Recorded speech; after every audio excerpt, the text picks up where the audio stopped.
Baik pemirsa, kami akan langsung menuju ke depan gedung KPU Jakarta. Sudah ada rekan kami Abraham Silaban di sana. Abraham, apakah sampai saat ini masih bertahan di sana?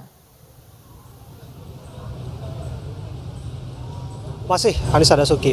Ini adalah momen final ataupun tahapan akhir dari proses demokrasi 5 tahunan, yang mana kita ketahui masa pemungutan suara sudah selesai, kemudian rekapitulasi bahkan sudah rampung dari tingkat kecamatan, kabupaten, provinsi. Ini secara berjenjang dilakukan dan 38 provinsi sudah tuntas. Kami dengar bahkan pleno sudah dilakukan oleh Komisioner KPU. Tinggal saja menunggu waktunya. Kapan akan ditetapkan keputusan dari Komisi Pemilihan Umum terkait dengan hasil pemilihan umum 2024, baik itu pemilihan umum DPRD, kabupaten kota, provinsi, DPR RI, DPD, bahkan pemilihan Presiden Republik Indonesia. Dan menunggu itu semua tentu saja bukan hanya pemirsa yang akan menantikan bagaimana itu akan dilahirkan sebagai suatu ketetapan, tapi para pengunjuk rasa juga masih bertahan di Jalan Imam Bonjol di seberang gedung KPU Republik Indonesia. Waktu sudah menunjukkan pukul 20:43 waktu Indonesia Barat, tapi kita belum melihat komisioner KPU untuk melakukan penetapan hasil.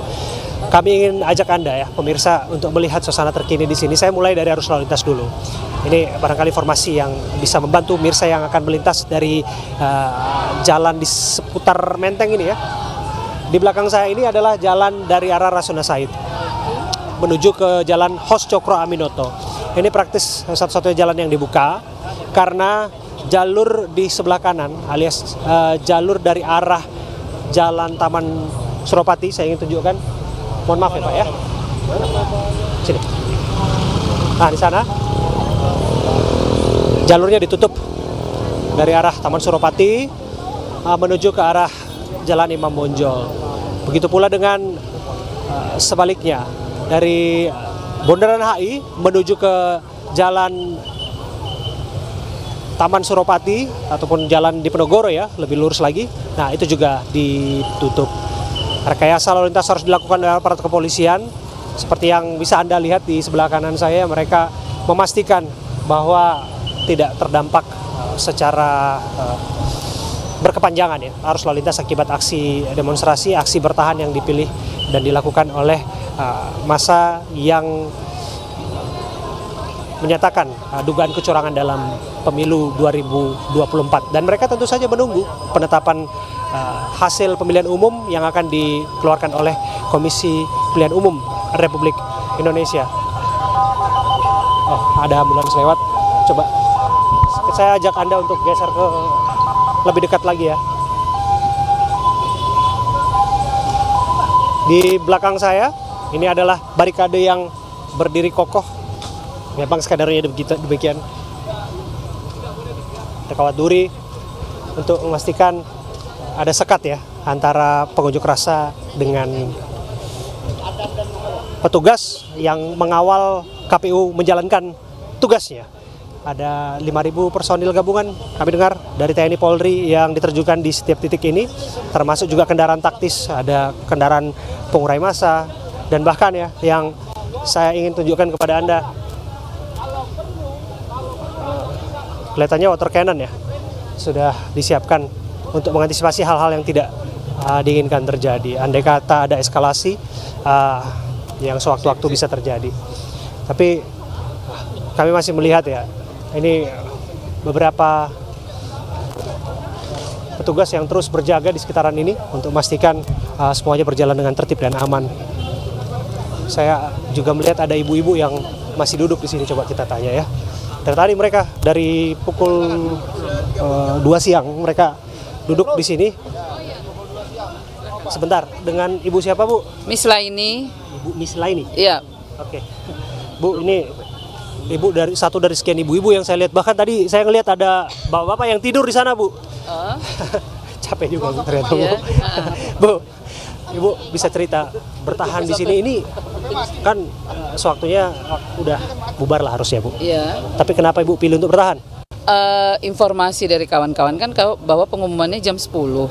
Ya makanya kita mau tahu sebenarnya yang diumumkan. Tapi saya baru mau nelpon keluarga apa benar di TV sudah diumumkan. Ya karena kita kan juga belum tahu. Nah makanya itu kita mau tahu, mau menunggu hasilnya. Apakah KPU dengan seperti ini memang tetap berani menyampaikan yang tidak benar gitu. Kita mau tahu aja. Ibu datang dari mana? Medan, Sumatera Utara. Ibu datang ke sini bukan hanya untuk demo kan? Justru untuk ini memang. Ibu jujur datang dari Iya. Medan untuk demo? Iya. Ibu jawabnya pakai dong lagi. Ini Dokter Tengku Gita juga teman saya dari Medan. Kan kita Oh, buat perubahan. Ibu dari Medan juga? Enggak, dia Jakarta. Kalau kita Jakarta. Jakarta. Kita berdua dari Medan sama Amri tadi. Oke, ada tiga ya. Ada dari Sulawesi Tenggara juga. Oh ya Iya. sudah. Saya lanjutkan ya, izinin ya. Iya. Bu, kalau ingin saya pastikan lagi, itu kan bisa ditunggu Bu hasilnya. Kalau misalnya memang ingin melihat penetapannya, bisa melalui siaran televisi misalnya. Bu bisa nonton iNews atau nonton stasiun lain lah. Saya bilang begini ya Dek ya, kalau saya mau duduk-duduk, mau tenang-tenang, bisa aja. Tapi giro dan jiwa saya terpanggil ya, artinya gini, saya akan membersamai kawan-kawan yang berjuang. Saya rasanya kalau saya tidur-tidur di rumah, saya merasa berdosa sendiri, jujur. Ya karena di Medan pun kita sudah membuat aksi seperti ini, kita ke KPU juga, kemudian kita ke DPR juga. Nah di Medan sudah disambut mereka, dikasih mereka informasi bahwa KPU Sumatera Utara itu tidak bisa berbuat apa-apa karena putusannya di sini. Akhirnya makanya ketika teman-teman semuanya berjuang sini, kita ingin membersamai kawan-kawan gitu loh. Artinya kita biar kita bisa sama-sama kita dengarkan hasil bersama dan apa yang nantinya akan dilakukan karena ini kan semua haknya masyarakat untuk mendapatkan keadilan gitu dengan kondisi yang ada saat ini. Oke. Kita juga menghimpun data Bu sebagai wartawan, tapi saya pikir Ibu juga orang yang awam dengan informasi karena Ibu jauh-jauh hari datang ke sini, kemudian juga duduk di sini sebagai protes. Berdasarkan data yang dihimpun, Prabowo Gibran memperoleh 96.303.601 suara, Anies Baswedan Muhaimin meraih 40.971.726 suara, dan Ganjar Mahfud 27.041.508 suara. Ini tinggal ditetapkan saja Bu. Gini, Dek ya, kalau kita bicara dari nurani ya, kita tahu mau dibuatnya 100 juta, 200 juta itu bisa. Karena apa? Dari awal sebelum pemilihan ini sudah tidak benar, tidak jujur. Ya, itu sebenarnya yang kita nggak suka. Dari awal kan kita tahu udah nggak jujur. Udah memang udah di style bahwa memang kemenangan itu harus seperti itu supaya satu putaran. Ya, kami masyarakat nggak mau tahu dia mau berapa. Yang kita mau KPU itu punya hati nurani untuk menyampaikan itu dengan kejujuran. Berani nggak dia? Ya. Jujur gitu loh. Kalau dia jujur, bukan seperti ini hasilnya.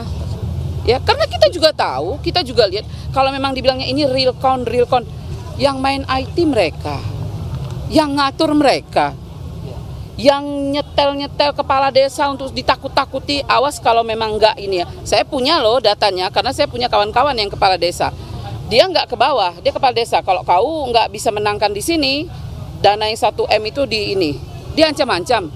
ASN, saya termasuk yang mengadukan ASN di Sumatera, di Medan, yang udah diapain guru, lapor ke Bawaslu. Tapi Bawaslu cuma bilang begini, akan kita protes, kami terima.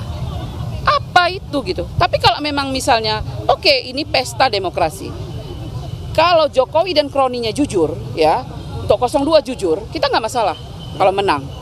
Siapapun yang menang, kalau dengan kejujuran, kita nggak masalah. Bu, sebentar ya. Ukuran kejujuran menurut Ibu apa sih? Ukuran kejujuran yang pertama, dari awal pemilihan udah jelas dia nggak jujur dengan bisa menaikkan Gibran yang jelas-jelas sudah menyalahi aturan, ya, yang usianya nggak tapi dirubah. Itu jujur nggak? Menurut adik ya. Kemudian di Medan saya melihat dengan mata kepala saya sendiri, itu pembagian sembako sekarang ini di bansos itu dilakukan dipercepatkan, tapi dengan ada gambar Prabowo Gibran. Cocok nggak itu? Alasannya itu APBN, tapi bansos. Tapi kenapa dilakukan percepatan menjelang di Januari? Kenapa tidak dan pakai warna biru? Dan Jokowi juga membagi-bagi, cocok nggak? Terus presiden, kalau dia memang sebenarnya presiden yang baik, ketika dia mau menaikkan keluarganya, ya dia nggak bisa dong mempromosikan anak dia. Kenapa? Dia seorang pimpinan negara. Kalau dia pribadi silahkan gitu loh. Kalau mau pribadi cutilah. Terus kenapa mereka nggak cuti-cuti waktu kemarin itu, sehingga bisa menekan orang-orang pemerintah. Dek, sekarang ginilah, kamu wartawan ya. Saya tahu, kamu wartawan, kamu harus bicara sesuai yang ini. Saya bukan orang bodoh yang bisa dibodoh-bodohin dengan yang kayak gitu. Udah tahu kita sekarang gini, masyarakat ini udah tahu sama tahu. Semua udah tahu, nggak usah lah ibu begini-begini. Saya bukan orang kampung-kampung, maaf aja. Jadi istilahnya udah ngerti lah saya gitu. Udah tahu saya apa yang dini. Sekarang nih kita harusnya Jokowi itu turun. Ya Jokowi itu harus lengser, itu aja. Baru ini selesai. Kroni-kroninya itu bukalah mata hatinya. Biarlah Allah yang ini menunjukkan celakanya mereka dengan kebohongan mereka. Ibu tahu posisi saya sebagai wartawan, maka Ibu juga tahu juga bahwa saya harus menyampaikan pertanyaan yang mana ini mewakili opini, pandangan, dan keyakinan dari pihak yang berseberangan dengan Ibu. Silahkan. Mereka mengatakan, Bu, termasuk tadi yang orasi di sebelah, Ibu juga lihat kan. Mereka mengatakan bahwa apa yang Ibu lakukan di sini adalah sebagai bentuk kekecewaan dan nggak legowo aja, karena calon yang Ibu dukung nggak menang. Oh salah seperti itu. Saya kemari bukan atas nama Anies atau atas nama Ganjar. Tapi kita merasa sebagai rakyat demokrasi kita sudah diperkosa. Ya, demokrasi kita sudah dihancurkan. Kita tidak lagi punya demokrasi yang real. Saya kan udah bilang dari tadi, kalau Prabowo menang dengan yang sejujurnya, saya nggak pernah peduli. Siapapun yang jadi presiden, asal dia presiden itu baik, bisa memberi kemakmuran buat rakyat, bisa adil, dan tidak dinasti seperti ini gitu loh. Ini dipaksakan gitu. Dan aneh menurut saya gitu. Ada yang seperti ini, kita kan mengikuti terus perkembangannya. Bu, ini kan setelah nanti ditetapkan, kalaupun memang malam hari ini, akan ada 3 hari waktu nanti untuk mengajukan perselisihan hasil pemilihan umum, PHPU, ataupun sengketa pemilu lah. Ibu merasa bahwa Mahkamah Konstitusi masih menjadi tempat yang bersih, ladang yang datar, maksudnya lapangan yang datar, tempat yang bisa dipercaya oleh publik untuk menyelesaikan persoalan ini. Gini ya, memang kita udah tahu lah kondisinya. Tapi artinya begini, sebagai masyarakat yang baik ya, atau mungkin kan itu yang bisa mengajukan nanti kan orang paslon yang kalah kan mereka tim pemenangan. Biarkan mereka melakukan kerjanya secara konstitusional ya. Kita percayakan, silahkan lakukan. Nah, rakyat juga mungkin punya hal yang mereka lakukan. Ya, kalau apa yang mereka lakukan jangan tanya saya, karena saya bukan pemimpin dari seluruh gerakan ini. Ya, tapi kita lihat aja nanti kawan-kawan maunya gimana. Kita akan membersamai gitu aja. Saya menanya Ibu karena Ibu adalah warga negara yang punya hak untuk bersuara. Betul. Karena Ibu punya hak konstitusional yang dijamin oleh Undang-Undang Merdeka berpendapat dan bersuara. Dan apa yang Ibu sampaikan saya hargai dan kami hormati. Terima kasih ya Bu atas komitmennya. Tapi satu hal saya yang harus sampaikan, Bu. Saya khawatir kalau keluarga di kampung di Medan atau kemudian keluarga yang ada mungkin di sekitar Jakarta nggak khawatir keadaan Ibu malam-malam sampai di sini? Oh enggak lah, biasalah. Kalau kita itu memang mau mati ya mati, dimanapun bisa. Nggak ada. Kalau itu enggak deh. Apa yang saya takutkan? Saya nggak pernah takut kecuali pada Allah. Itu aja. Pertanyaan itu sebagai bentuk perhatian kami kepada Ibu. Oke, sip. Thank you. Saya justru senang kayak gini. Oke. Bu, terima kasih ya. Tapi hati-hati ya Bu ya. Semoga nanti semuanya berjalan aman dan tertib, Bu. Makasih. Ya, Bu. Karena kami tidak sekali berada dalam pesta demokrasi 5 tahun dan mengawalnya, Bu. 2019 silam. Saya pun ikut kok. Kami ada di ini, Bu. Kami ada di Bawaslu. Kejar-kejar juga kan? Pakai itu betul. Dan ya di sana ya, ada juga gesekan. Semoga di sini tidak. Semoga di sini tidak. Itu harapan kita bersama dan tertib. Terima kasih ya, Bu ya. Nanti Medan juga dia. Ya, betul Pak. Saya orang Medan, tepatnya di Sidamanik, Pak. Oke. Terima kasih, Pak. Oke. Dan itu dia yang dapat kami sampaikan, tapi kami mau pastikan bahwa kondisi di sini masih tetap kondusif dan harapannya tidak akan ada eskalasi, dan tentu saja kita masih menunggu bagaimana komisioner KPU yang tadi menyatakan break untuk buka puasa, tarawih dan sebagainya untuk menyatakan ataupun menetapkan hasil pemilihan umum 2024. Kami kembalikan sementara ke studio, kami akan update informasi apabila ada yang terbaru dan terkini dari sini. Anissa. Terima kasih Abraham Silaban. Kami nanti akan kembali kepada Anda. Tetap jaga keselamatan Anda dan juga rekan-rekan yang ada di sana. Terima kasih Abraham Silaban melaporkan langsung dari depan gedung KPU RI Jakarta.